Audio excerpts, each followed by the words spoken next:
బాబా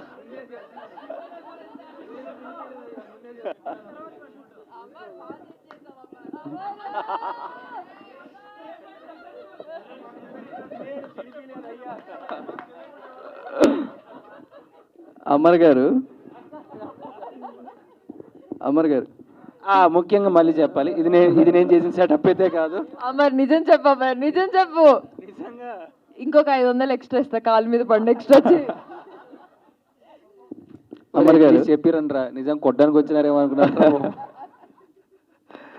so ఇప్పుడు మీ craze ఎక్కడ?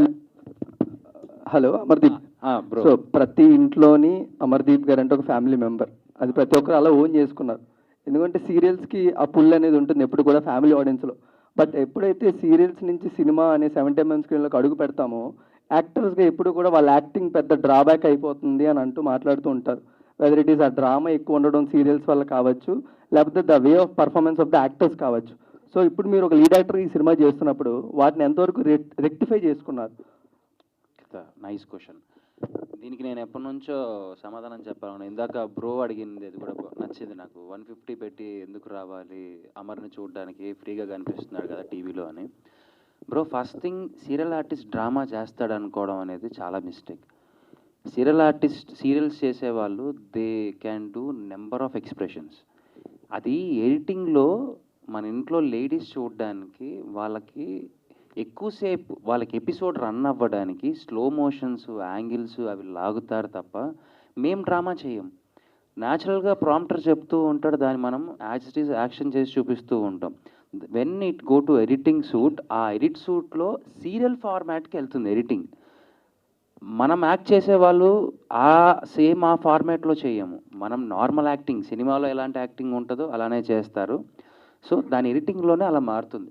రెండో థింగ్ ఏంటంటే, నేను ఎప్పుడు సీరియల్ యాక్టింగ్ చేయలేదు. నేను పనిచేసిన డైరెక్టర్స్, నేను జానకి కలగలిన సీరియల్ చేశాను.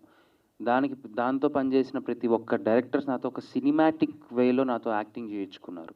మీరు ఒక్కసారి టైం ఉన్నప్పుడు వెళ్ళి రఫ్ కట్గా వెనకాలకి వెళ్ళి అలా క్లిప్స్ చూసినా కానీ మీకు ఎక్కడ నా యాక్టింగ్లో ల్యాగ్ ఉండదు.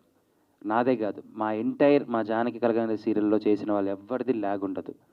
సో సీరియల్ ఆర్టిస్టు ఇంత, సినిమా ఆర్టిస్ట్ ఇంత కాదు. మీకు ఒక విషయం చెప్పనా అండి, ఎంత పెద్ద సినిమా చేసినా దాన్ని ప్రమోట్ చేసుకోవడానికి ఎక్కడికి రావాలి? టీవీకి రావాలి. మీరు అంటారు టీవీలో చూసే మిమ్మల్ని ఎట్లా వస్తారు?